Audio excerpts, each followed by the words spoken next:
Hello, everyone, and welcome to the Golden Astrologer Podcast. This is Deb McBride, and I am broadcasting from lovely Costa Rica. And this is the 17th of July, a Sunday in the year 2022. So, today we actually have a few things going on, and one of them is the Sun is making a lovely relationship with the planet Neptune. And this is what happens when the Sun goes into Cancer, at least this time in history, while Neptune is in the sign of Pisces, its own sign. And so the Sun is giving us a beautiful relationship to Neptune, which provides us with opportunity.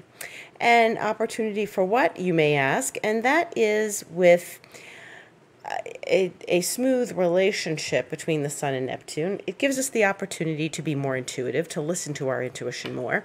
It gives us the opportunity to maybe dive into meditation a little more, perhaps creativity. And it is a really interesting relationship because we have the Sun at the latter degrees of Cancer. And whenever the Sun is now going into later degrees of signs, it starts to get connected to lots of planets because we've got Saturn in the 20s, we've got Pluto in the 20s, and we've got Neptune in the 20s of all the signs they're in. And, Uranus is not quite there yet, but it's, as we remember, staying at 18. But so the Sun is going to be connecting, as it will in a couple days, to Pluto, which we're going to get to in a minute. And so this is interesting because it's the later degrees of the signs that we're seeing as a pattern right now. So Sun trine Neptune affords us the opportunity to connect with spirit. It affords us the opportunity to connect with creativity, and relationship-wise, it's also a very good connection. It means you can talk to someone, you can have feelings, you can share feelings, you can express feelings. And the Sun, we want to express. Now, water signs don't necessarily get verbal. And so we're not going to see maybe a lot of verbal expression right now. It may be just gentle reminders in actions. And Cancer's not a sign that opens their heart and pours out of their mouth all their feelings, but the moon is in Pisces as well, and so the moon is connecting with Neptune. So, there may be some activities that afford us to be more sensitive to the needs of others and connect with, people in a feeling way. Now, one of the other things that's happening is, and here we are with feelings versus words, Venus is getting ready to leave Gemini, and it's going to do that at 9:32 p.m. And so it's going to go into the sign of Cancer. So that's another planet in the sign of Cancer. And you'll remember, we've been seeing these clusters for a little while. And so we've got the Sun and Mercury, which were just conjunct yesterday, and now we've got Venus moving in with the two of those planets. Now, that's 3 planets in the sign of Cancer.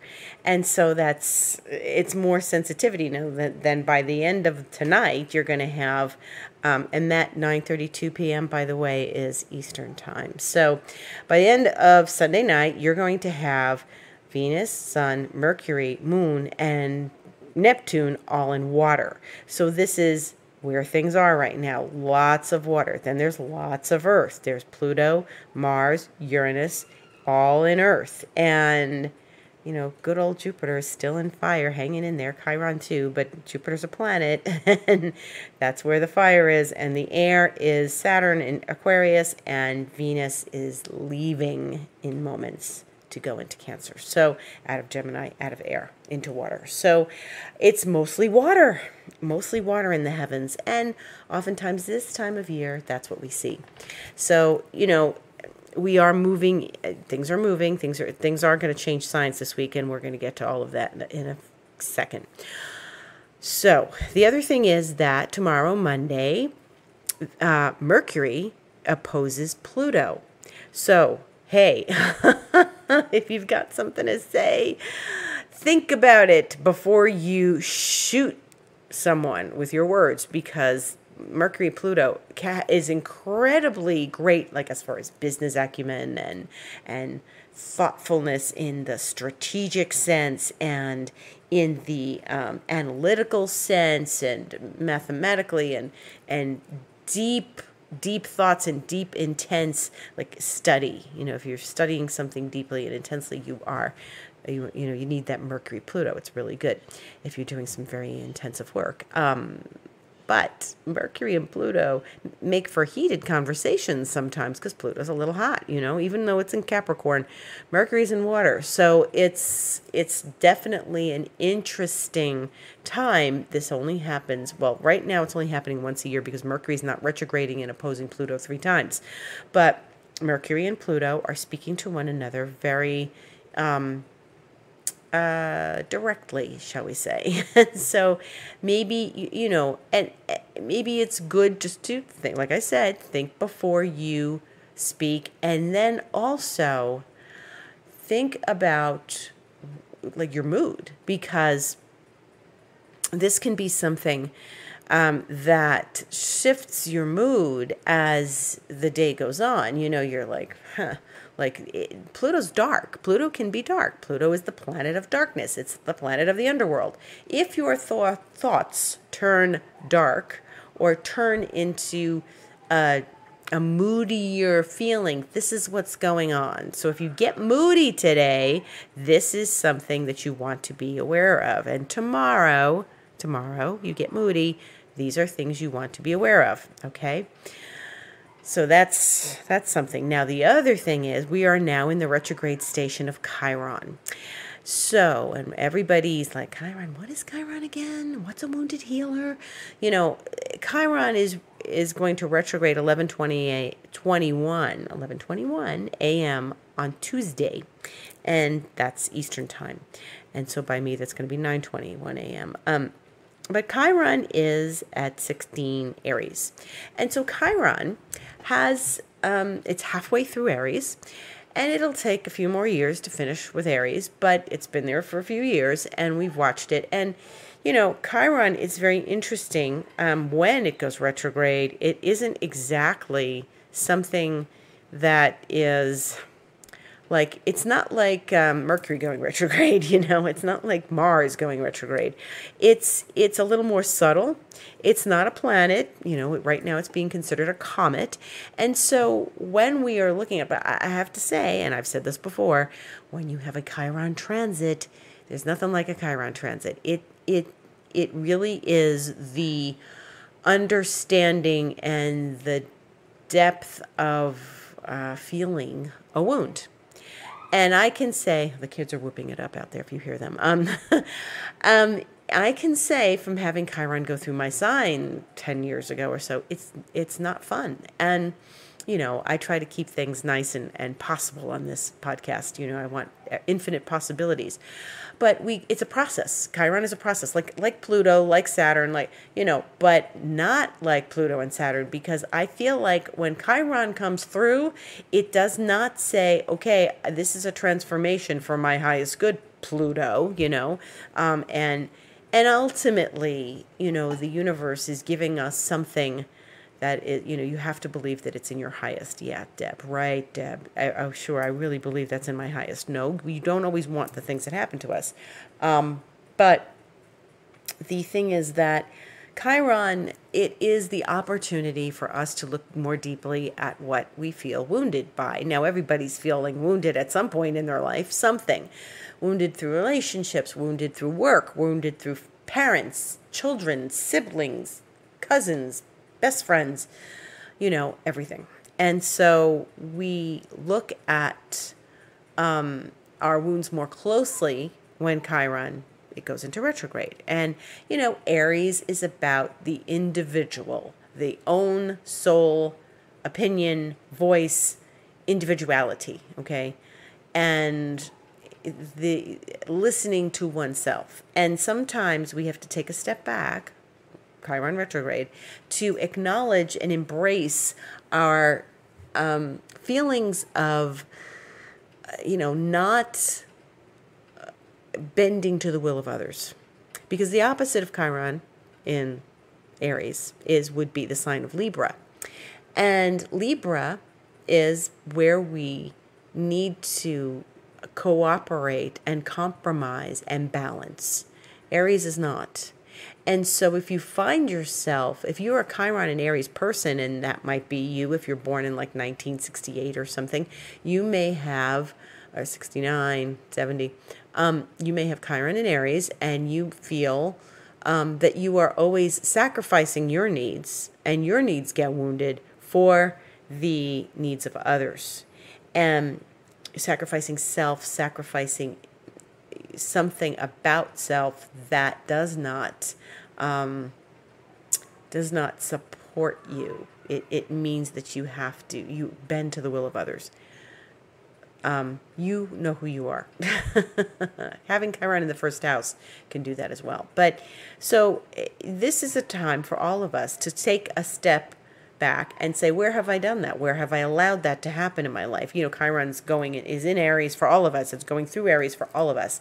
If you have it and you're having your Chiron return and you're 50 or early 50s or something, and you've had your Chiron return, and that's what happens. Chiron takes 50 years to go around the zodiac.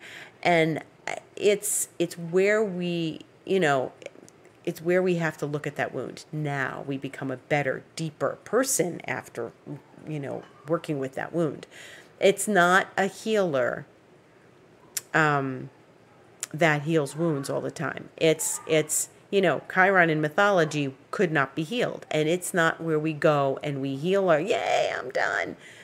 Pluto still sits in your chart. Chiron still sits in your chart. So we still have those layers that we need to address. And looking at where Aries is in your chart right now would be helpful because you know where that actually is. And, it is a very potent energy, Chiron. It is something where, no amount of transformation, like I'm going to empower myself and rise above. That works with Pluto. That doesn't really work with Chiron. Chiron wants you to go look at the wound, acknowledge it, embrace it. And, if it's not your Chiron and it's going through a house, where is it going and how does it allow you to reveal your wound and in that area of your life? Maybe it's your 6th house, maybe it's your health, maybe it's your 10th house, maybe it's your reputation, whatever wherever it's going. It's revealing in those areas of woundedness. And that's an important thing to look at in your life, So that is a very, very potent retrograde. So just be aware of it. And if that Mercury Pluto gets under your skin and you're not in a good mood, remember that Chiron is turning retrograde as well. So the good news is that it does give us opportunity. There's lots of opportunity now to reveal and look at these things. Now, Tuesday's a busy day. Tuesday's a busy day because not only is Chiron going retrograde, but the sun is opposing Pluto. So there we are again. There's the mood. There's the Cancerian mood. And I'm going to go in my shell now and not talk to anybody. It's better if I go in my shell.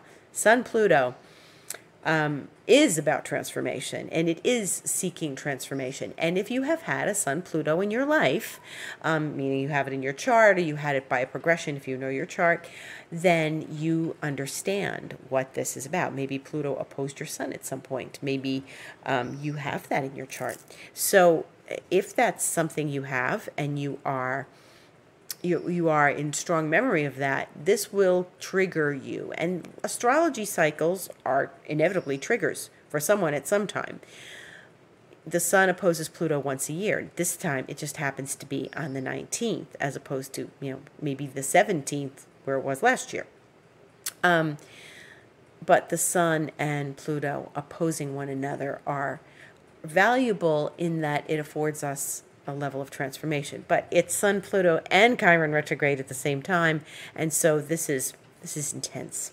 So I would say that this is the day of the week that things are intense. First we have Mercury, Pluto on Monday, and then Tuesday I've got like little check marks on my calendar because of all the things that we need to address that day. Chiron retrograde and Sun, Pluto.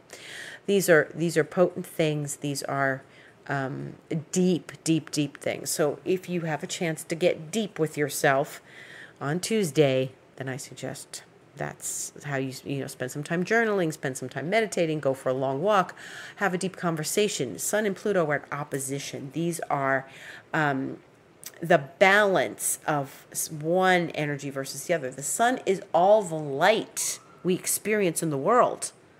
Pluto is all the, the underworld. So the sun, if the sun is what's shining in your life during the day, and then you've got Pluto in the underworld, well, lots of things happen here. The idea is to illuminate the darkness. That is the great idea. And therefore, so doing, probably be able to clearly see your wound a little better, right? Right. So this all works together. See how that all works together? So Tuesday could be a very enlightening, powerful, profound day. Right? So that's the direction we want to take this in. We do not want to curl up in the crab shell and hide our head in the sand. We want to connect with what is bringing us transformation and healing of a wound. That's deep. Okay, so maybe something comes up and you're like, man, I was having a good week. It started off good. Now it's Tuesday and what's going on? That's what's going on. Asking for transformation. Very powerful. Okay, so then, and there's more on Tuesday. So remember, Pluto is at the end of Capricorn. It's at 27 degrees Capricorn. So Mercury flies through Cancer. So it's opposing Pluto at 3:01 a.m. Eastern Time on Monday the 18th. And then by 8:35 a.m. on Tuesday, it's going into Leo. That means it's moved 3 degrees. 3 degrees or 2.5 degrees from when it opposes Pluto, in the wee hours Monday morning, and then it goes into Leo on Tuesday morning. So Mercury's changing signs this week. Very interesting. Mercury is changing signs, and that's really a good thing because Mercury changing signs is, now we get something else in fire. We get less water because, as I said, we had all that water, and now we're getting some fire. Not that water isn't bad, but we like a balance of the elements. Mercury's going into Leo. Leo is the fun sign. It's the sign of having children and having fun and thinking creatively and being creative. And when a planet goes into Leo, we look forward to Mercury. Leo's also the party. It's a partier. It's somebody who wants to walk in and be the life of the party. But when Mercury goes into Leo, we can expect that our minds are a little more, our thoughts are like, I want to have some fun. I want to have some fun. And so I think this can elevate our emotions a little bit out of the feeling of not being, not being in that crab shell wanting to hide one's head in the sand. Mercury in Leo is fresh, fiery energy that says, okay, there's a new day and I'm going to be happy about this, okay? Now, again, interesting. Things are moving. Mercury goes into Leo. We know that Jupiter is in Aries, but the moon, now remember today the moon is in Pisces. That means it's going into Aries, right? It goes into Aries Monday, 7:17 a.m. Eastern Time, and then it's going to pass through, connect with Jupiter, but also conjunct Chiron about an hour and 40 minutes or so, 35 minutes after Chiron goes retrograde.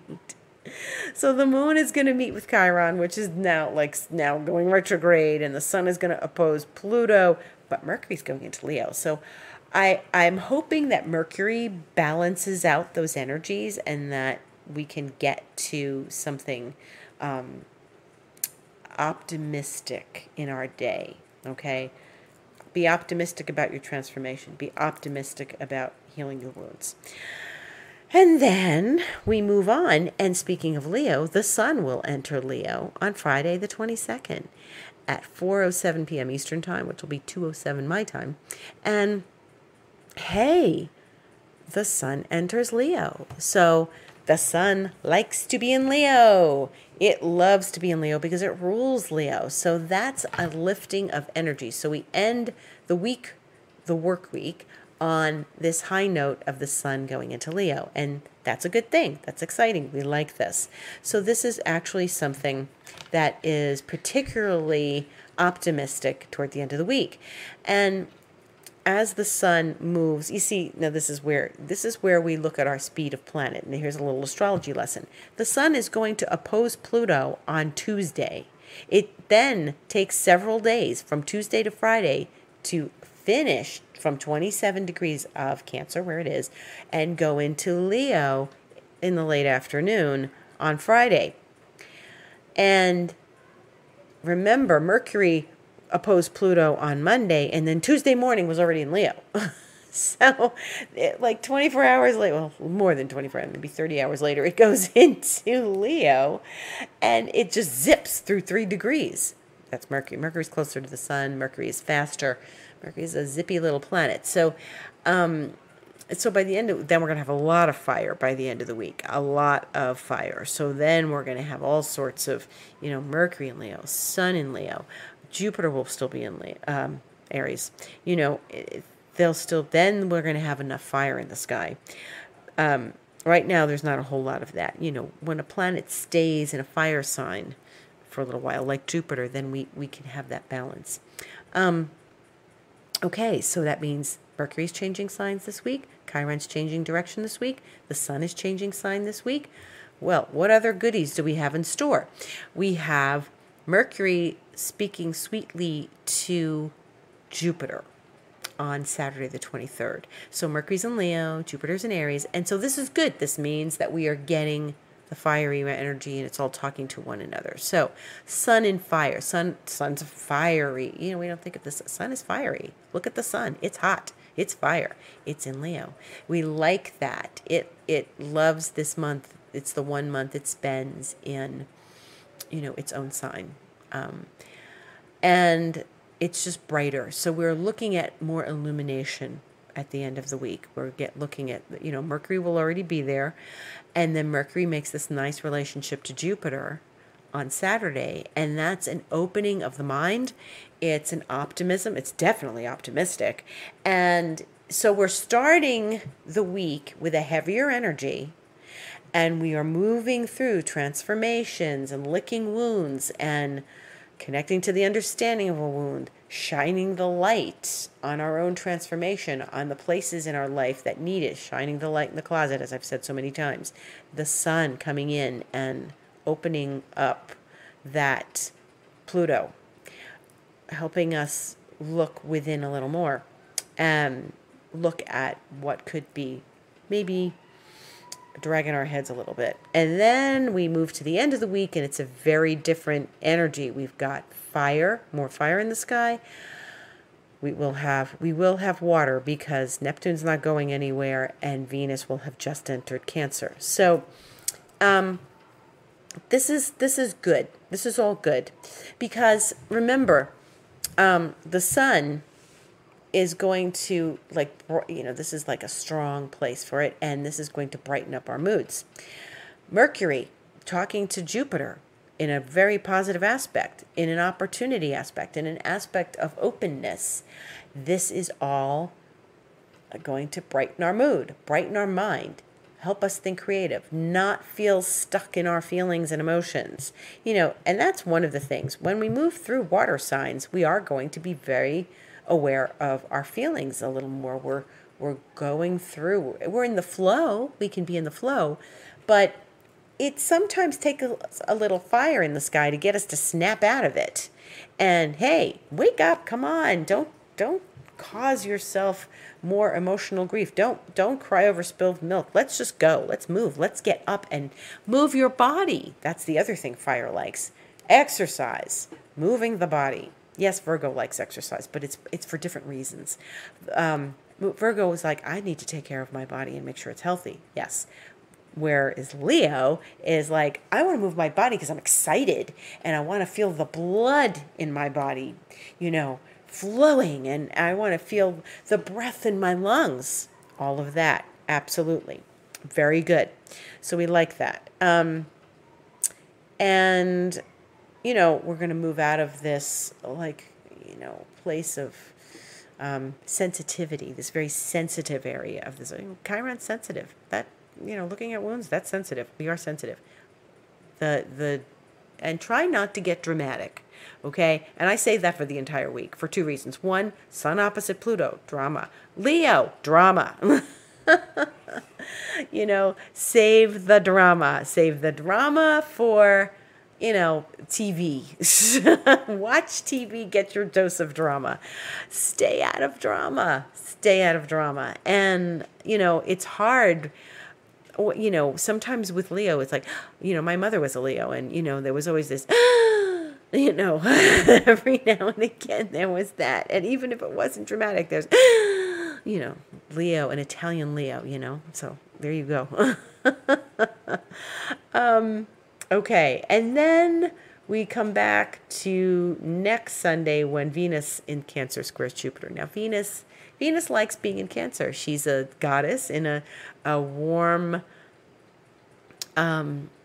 beachy sign. And it's, Aphrodite rising out of the sea.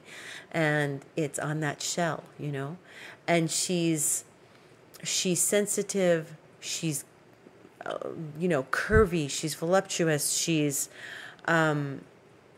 just sexy in Cancer. She's more sultry. She likes, but maybe a little shy, but very domestic. She's going to make you a warm meal. She's going to invite you into her home. She's going to get you to feel cozy with her.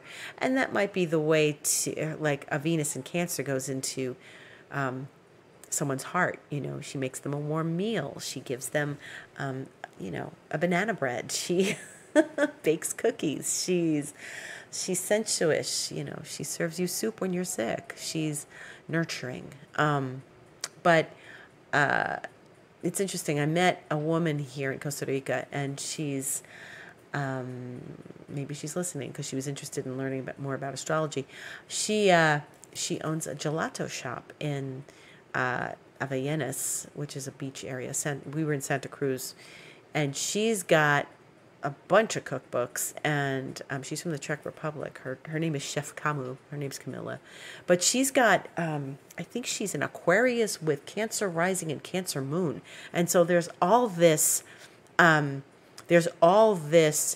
creativity, and she's in the kitchen, but it's so innovative. It's so Aquarian that it's like, she makes this amazing gelato, this ceremonial cacao from the indigenous Costa Ricans and their cacao that they bring her. So she buys it from them, and she makes cacao gelato with only water, cacao, and agave.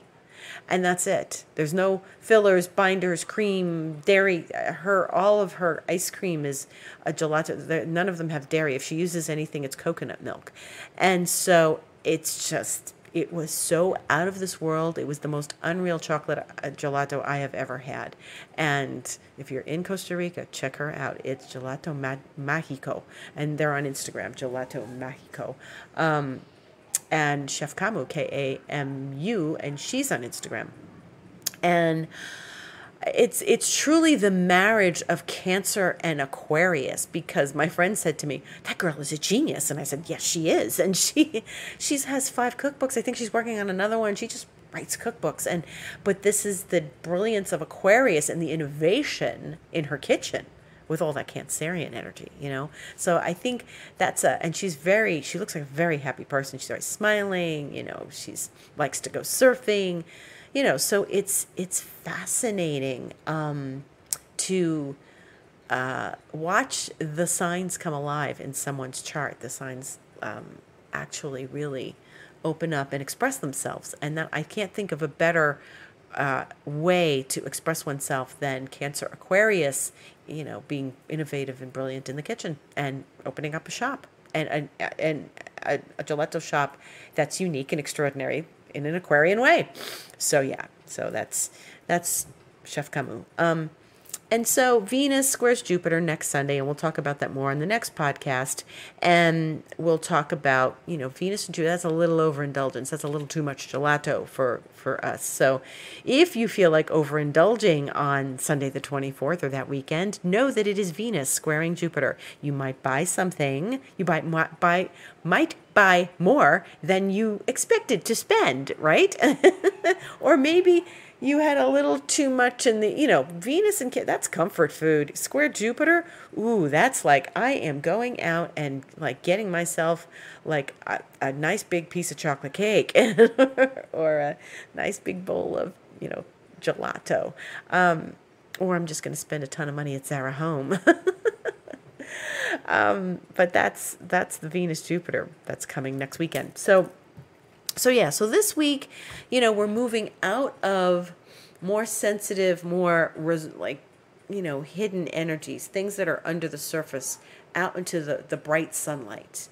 So we're moving from lunar energy into solar energy. We're moving out of all this Cancerian energy into the solar, into the sun. And, this is why, Leo is such a, you meet Leos and they're so sunny. They're like usually, they're, everything with Leo often, it's sunny, it's bright, they want it to be bright. They want it to be optimistic and positive and creative. They get hurt.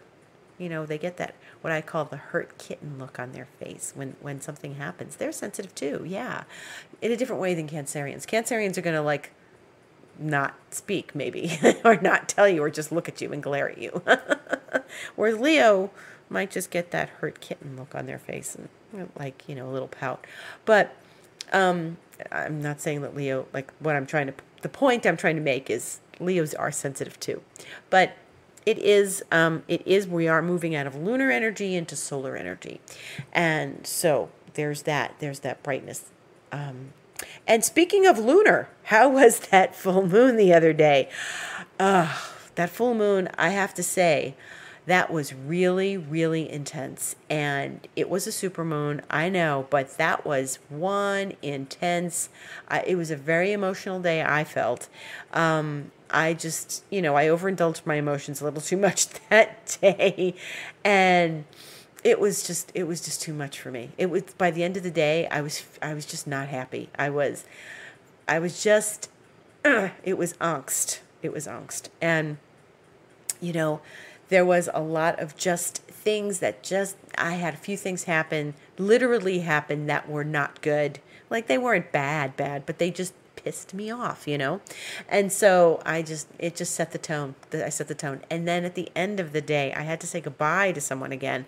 You remember 6 months ago, we had people leave my community and now another couple left. And that would be Amira and Alex. Amira, who removed the snake from my couch last weekend. And she and her husband, and they're young. They're in their late 20s, early 30s, and they decided to move to Austin. So Amira's half American. So they decided to move to Austin, and they said goodbye to us on Wednesday night. And so that was it was like, that was the ending of that day. It was like, oh, I have to say goodbye to somebody again. And so, my community it's quiet. It's not the same. And there you have it. There's the week. And the moon is in Pisces now. It's going into Aries Monday, 7:17 a.m. Eastern time. And then we'll stay in Aries Monday, Tuesday. It enters Taurus. On Wednesday, it will go void at 10:19 a.m. Eastern time, stay void till 2:23 p.m. Then go into Taurus. The moon likes to be in Taurus. It's exalted in Taurus. So it'll be in Taurus Wednesday, Thursday.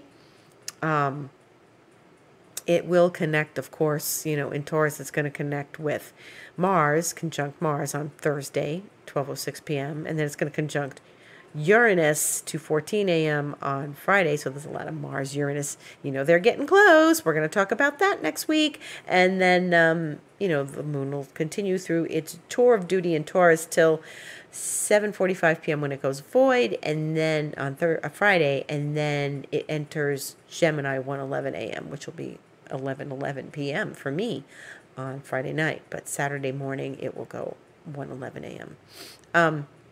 And so that's it. And then it will be in Gemini Saturday and Sunday. And that's our week. If you'd like to get in touch with me, I am on Instagram, The Golden Astrologer. I'm on my website, thegoldenastrologer.com, where you can book online for an appointment, either Reiki, astrology, or emotional clearing. Also, you can find me on Twitter at DebAstrology. And if you'd like to email me, you can email me, deb@debmcbride.com or info@thegoldenastrologer.com. Thank you for listening. Gratitude to one and all. Love to everyone. Have a beautiful week.